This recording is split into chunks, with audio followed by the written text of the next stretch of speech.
सोचो कितना बड़ा होगा जब आप निसंकल्प हो जाएंगे ना, कोई संकल्प नहीं चलाने की जरूरत, स्वतः ही सब ड्रामा अनुसार एक्यूरेट और बहुत सुंदर चले।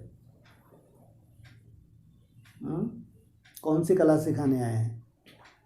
जब आप निसंकल्प हो जाएं तो स्वतः ही कारोबार बहुत सुंदर चले। और हम जा रहे हैं कौन सी दुनिया में? नई दुनिया में जा रहे हैं। अव्यक्तवाणी ने क्या बोला? थोड़ा सा निमित्त मात्र बस संकल्प चलाएंगे, नहीं के बराबर, वही सब में फीडिंग हो जाएगी। सब में जिससे कार्य होना ना, उसमें वही संकल्प जाएगा। तुम्हारा संकल्प उठा, काम हुआ। ये जरूरत नहीं मर्ज करके डालना करना है, तो बहुत नीचे की स्टेज है। जब संकल्प हमारे निसंकल्प हो, इतना पावर भर जाती है ना, केवल तुमने थोड़ा सा संकल्प किया और काम। अब प्रकृति बेचारी, उसकी मजबूरी है कहाँ से ढूंढ ढूंढ के कैसे करना वो जाने। जिम्मेवारी किसकी हो गई? प्रकृति की जिम्मेवारी हो गई। माना तुम्हारा हर संकल्प पूरा होना है। लंबे समय तुमको अब संकल्प चलाने की कोई प्लानिंग करने की जरूरत नहीं। और तुम तो नीचे आओगे भी नहीं, बोला भी है, तुम्हारी मजबूरी हो जाएगी नीचे आना। नीचे आए, थोड़ी देर के लिए संकल्प किया, थोड़ा सा ट्रांसफर किया संकल्प, बस फिर चले गए ऊपर। और वो भी बताया कि प्रोग्राम बना के नीचे आओगे तुम। ऐसी तुम्हारी आफत कहो नीचे आना। मुश्किल से तो ऊपर गए हैं, अब नीचे कौन रहेगा? तो प्रोग्राम बना के, आज ये प्रोग्राम बनाया, आज इतने घंटे के लिए जाना, ये थोड़ा प्रोग्राम है, तुमने थोड़ा किया इशारा, गायब। और वो तो त्रिकालदर्शी है, वो क्या संकल्प चलाएगा? जिसको पूरा ड्रामा दिख रहा है, कल क्या होने वाला है, आपको कोई फिल्म दिखाई जाए, उसमें संकल्प चलाएंगे आप? जो सीन आती जा रही है आप देखते जा रहे, उसमें कई संकल्प। लेकिन जो बाप्समान बनते हैं उनकी भी कैसी हो जाती है स्टेज? अव्यक्त वाणियों का सार। जास्ती संकल्प चलाने की जरूरत ही नहीं है, जैसे नहीं के बराबर। और ये संस्कार बन जाए, ऐसा बोला है कि नेचुरल। जैसे मौन रखने के लिए आप लोगों को 1 महीना मौन में बिठा दो, 6 महीने बिठा दो, कोई दिक्कत किसी को भी? खुश हो जाए वो। 1 महीना, 4 महीना, 6 महीने, सोचो।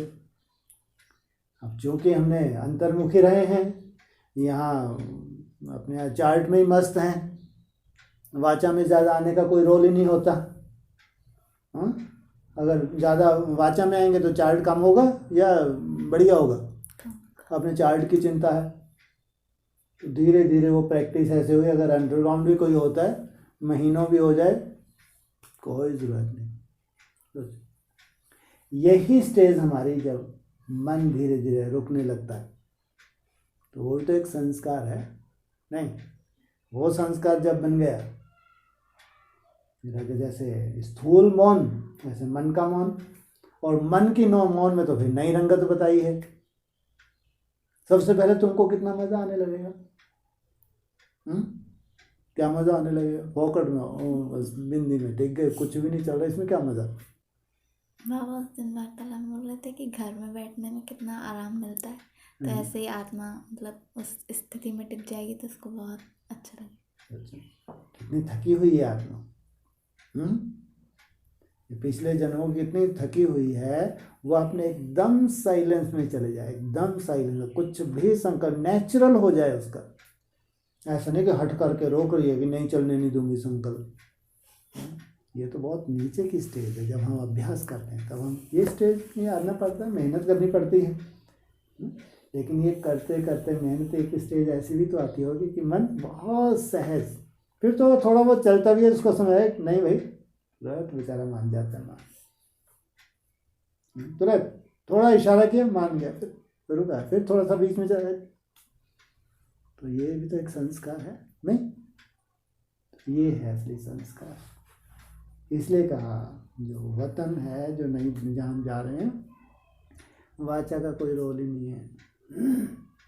पूरा कार्य चलना है संकल्प से, टेलीपैथी से पूरा काम संकल्प उठा, कैच किया और काम हुआ। कितनी सुंदर वो दुनिया है। ये भगवान की रूपरेखा है, इसलिए बार बार लक्ष्य दिया है। तुम अपने फरिश्ते स्वरूप का उद्घाटन कब करो? फरिश्ते के पास तो वाचा होती नहीं है सूक्ष्म वत में वाचा कोई रोल नहीं। भगवान तो त्रिकालदर्शी है, उसको तो मन की कोई ज़रूरत ही नहीं है। लेकिन हम बच्चे भी मास्टर तो बनते नहीं बनते। जब इतनी ऊंची स्टेज पे जाते हैं तो नहीं के बराबर अव्यक्त वाणी के हिसाब से थोड़ा सा संकल्प किया और उस संकल्प में सिद्धि समाई हुई है। संकल्प वही उठना है जो होना है। ये कितना सुंदर ड्रामा है। फालतू उठना ही नहीं है।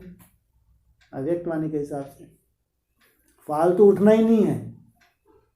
जो होने वाला है वही संकल्प उठेगा, और जो सीन आने वाली है वही संकल्प के रूप में आएगा। ये है तुम्हारे मन बुद्धि के साक्षात्कार। कोई बंद आंखों के साक्षात्कार थोड़ी होते हैं। हमको सीन दिख रही है विनाश की, ये हो रहा है, फालतू बातें। ये तो बच्चा बुद्धियों के लिए है। जो बंद आंखों के साक्षात्कार किनको होते हैं? भक्तों को। जो बच्चा बुद्धि है उनको होते हैं मन बुद्धि बंद आंखों के साक्षात्कार। लेकिन ज्ञानी तो आत्माओं को मन बुद्धि के साक्षात्कार में जो कल होने वाला है वही संकल्प आएगा, और जो संकल्प आया वो पत्थर की लकीर, उसको कोई चेंज नहीं कर सकता। ये है सिद्धि स्वरूप बनना। इसलिए हम भी अमन होते हैं, बाप समान बनते हैं तो हम निमित्त मात्र थोड़े से संकल्प, नहीं तो फिर वापस परम धाम की स्टेज, ज़्यादा उस स्टेज में रहते हैं। लेकिन काम किया वापस, बाकी बाप की जहाँ तक बात है वो तो है ही त्रिकालदर्शी, तो है ही अमन, उसको तो ज़रूरत ही नहीं, इसलिए बोला। इसलिए मन का उपयोग नहीं किया बाबा ने, नहीं तो 98 में ब्रह्मा के लिए मन का उपयोग कर सकते थे। नहीं, वो कहेंगे साक्षी, साक्षी दृष्टा। ना कहीं भी आप अगर अपने अनुकूल, अपने स्वार्थ के अनुकूल अगर कहीं ड्रामा बनाते हैं, आपको लग रहा है ये ड्रामा आपको पसंद नहीं है, आप अपने अनुकूल बनाना चाहते हो, अपनी पावर उसमें लगाते हैं, उसमें आपको ये देखना कहीं आपका खुद का कोई स्वार्थ तो नहीं है। अगर खुद का स्वार्थ है वो बाबत है ड्रामे के पट्टे पे चलना चाहिए, ड्रामा कोई इंटरफेयर नहीं करना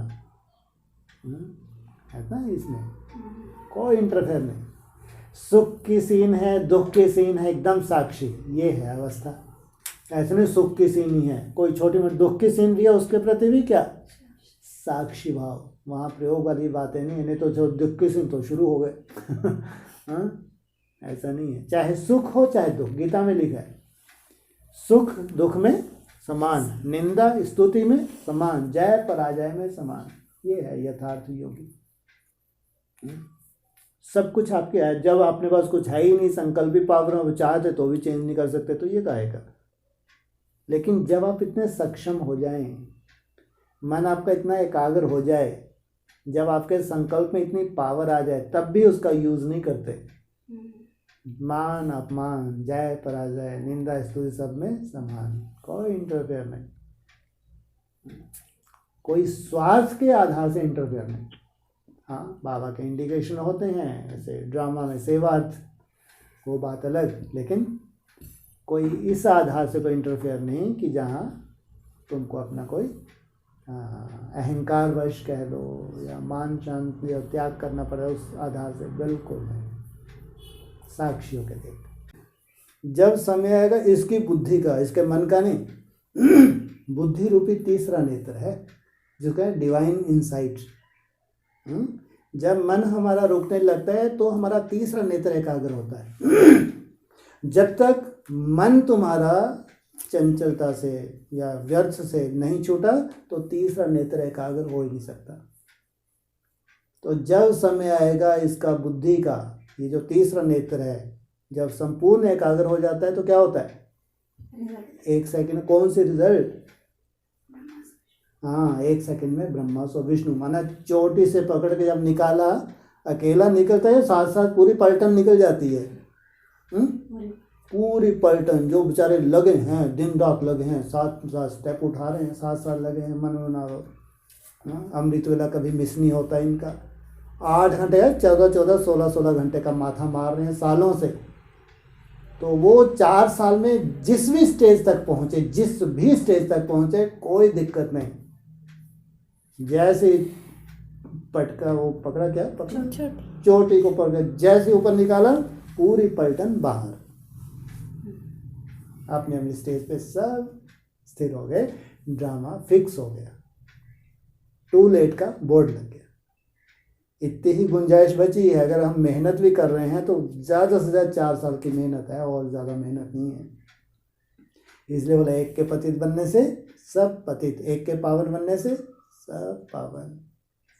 ये 4 साल भी केवल मेहनत, एक तरफा, रिजल्ट देखने की ज़रूरत नहीं है कि हमको तो इतनी सफलता मिल रही है नहीं मिल रही है, बिल्कुल बुद्धि चलाने की ज़रूरत नहीं। यहाँ तो बुद्धि का समर्पण, पुरुषार्थ के लिए बुद्धि का समर्पण, मेहनत बस एक तरफा, जो मैं कर रही हूँ बस मेरे को प्रैक्टिस करनी है। मेरे सामने जो रिजल्ट आ रही है वो बाप जाने, मेरे को तो कर्म करें, मेरा कर्म है। याद क्या है? याद मेरा एक तरफा कर्म है, क्योंकि याद के बल से विश्व की भाषा बोली। इसलिए एकाग्रता की चिंता नहीं। आज कितना सुंदर बोला, माताओं के लिए कितनी बड़ी गिफ्ट दी। कौन सी गिफ्ट दी? मेरा बाबा। सोचो, अगर आप मेरा बाबा, मीठा बाबा, प्यारा बाबा किसी माध्यम से केवल व्यर्थ को कंट्रोल कर रहे हैं तो आप एनर्जी वेस्ट होने नहीं दे रहे। ध्यान रखना, ये बहुत बड़ी बात है आज के समय में। अभी तो इतना तूफान चल रहे हैं ब्राह्मणों की दुनिया, और इतने बड़े तूफान इनके सामने आने वाले हैं प्रैक्टिकल, चाहे बीमारियों के रूप में, चाहे व्यक्तिगत इनके परिवारों में कुछ ना कुछ बड़ी खिटपिटानी है। ऐसे तूफान आने वाले हैं। अगर किसी का मेरा बाबा, मीठा बाबा, प्यारा, क्योंकि बाप की पहचान है, केवल इतना ही उसने 3-4 साल अगर मेहनत कर ली निसंकल्प की, तो उसको चिंता ही नहीं करनी। बाप आया ही है ले जाने के लिए, लेकिन कैसे भी करके हम अपने व्यर्थ को कंट्रोल कर लें। हाँ, जिनको लगता है कि रुक रहे हैं मन, बीच बीच में प्रैक्टिस कर सकते हैं, 15-20 सेकंड, आधा मिनट, 1 मिनट, कोई की और ज़्यादा प्रैक्टिस भी हो गई वो तो अच्छी बात है, उससे तो बहुत सुंदर वायुमंडल बनता है। लेकिन अगर नहीं भी हो पा रहा तो चिंता वाला विषय तो है ही नहीं। मेरा बाबा, मीठा बाबा, प्यारा बाबा, दूर से ही माया भाग जाएगी, ऐसा बोला है व्यक्तवाणी में। ये आज की डेट में इतना सहज नहीं है, इतना उलझने वाले हैं और उलझ चुके हैं ब्राह्मण। इसलिए अमृत वेला असंभव, और फिर 8 घंटे की ये मेहनत नहीं हो सकती, खासकर जो अपने आप को श्रापित हो चुके हैं। लेकिन जिनका पार्ट है 16,000 आत्माओं को ऐसी प्रेरणा मिलेगी। 16,000 आत्माओं को मेहनत भी नहीं लगे, उनको लगे अरे 8 घंटे तो बहुत सहजता से हो रहा है, और होगा उनके द्वारा। बाकी 16,000 से ज़्यादा को नहीं तो मना नहीं हो सकता, करके दिखा दें। वो भक्ति मार्ग की तरह ही करके दिखा दें तो नहीं हो पाएगा उनसे। ये तो भक्ति मार्ग ही है ना, मेरा बाबा, मीठा बाबा, प्यारा बाबा। हाँ, दृष्टि देख लो, ये सब भक्ति मार्ग ही तो है, लेकिन ये भी नहीं हो सकता, जबकि ये तो सबसे श्रेष्ठ भक्ति है। डायरेक्ट उस परमात्मा को इस धरा पे पहचान के उसकी दृष्टि लेना। अगर हम मेरा बाबा, मीठा बाबा, शिव बाबा ही बोलेंगे, सामने कौन आएगा? साकार बाप। लेकिन ये नहीं हो सकता, खासकर इम्प्योर आत्माओं के लिए तो हो ही नहीं सकता। एडवांस पार्टी को तो हम चैलेंज करते हैं, जिनके पास इम्प्योरिटी है ना, ये साकार बाप का मुखड़ा सामने नहीं ला सकते। सोचो आप, दूसरों को बोल रहे हैं भगवान मिला, इनके सामने कभी नहीं आएगा मुखड़ा भगवान का, कभी नहीं आ सकता। हम चैलेंज करते हैं। हाँ, यहाँ जो प्योर आत्माएं हैं एडवांस पार्टी में, इसलिए बोला अच्छे से अच्छे देखना हो तो यहाँ देखो, और गंदे से गंदे देखना हो तो यहाँ देखो। अच्छे उनको कहेंगे जो समर्पित हैं, कुमार हैं, गृहस्थी हैं, बहनें हैं, ये अच्छे से अच्छे हैं, इनकी बुद्धि में तो छपा ही रहेगा। तो इतना सहज नहीं है मेरा बाबा, मीठा बाबा, प्यारा बाबा भी हो जाए। समय चेंज होता जा रहा है, इस साल रहा था, अगले साल और आपस में 4 साल में आफ्ते बढ़नी है, हिसाब किताब बढ़ने हैं, कम नहीं होने वाले। हमारे साथ उल्टा, हमारे साथ हाँ चुकतू होते हैं, हम हल्के होते जा रहे हैं, और अगले साल और हल्के, अगले साल और, अरे पूरे ही हल्के हो गए, कब उड़ गए अब खुद को ही नहीं मालूम पड़ा। ये है, सालों से मेहनत भी तो कर रहे हो, हाँ, कब कहाँ उड़ गए मालूम ही नहीं पड़ा होगा। ऐसी स्टेज में अचानक ही पहुँच जाएंगे। ये लंबे समय की तुम्हारी मेहनत का फल है, और लंबे समय उनका अलवेलेपन का फल है। इसलिए कोई जादू नहीं करता भगवान। जो हम करते हैं, जैसा त्याग करते हैं, उसका फल हम लेते हैं। और यही बोला ना बाबा ने व्यक्तवाणी में कि 15 दिन व्यर्थ को कंट्रोल करने की मेहनत करें। हाँ, व्यर्थ को कंट्रोल करने की इसलिए ट्रैफिक कंट्रोल की चिंता नहीं, लेकिन बीच बीच में अभ्यास करना है ना? वो भी एक अपनी तरह की रेस है, लेकिन चिंता नहीं हो रहा तो कोई चिंता वाली बात नहीं है। चिंता करनी उस व्यर्थ ना है, उसमें मेरा बाबा, मीठा बाबा, प्यारा बाबा, मुरली के पॉइंट्स हो, उसका चिंतन हो, बाबा की दृष्टि लगा लें, मुरली सुन ले, डिस्कशन सुन ले, इससे व्यर्थ को कम करें। कम कर देगा, फिर कम हो जाएगी तो ख़त्म भी हो जाएगी। तो फिर उसके आगे कौन सी स्टेज है? निसंकल्पित तो है।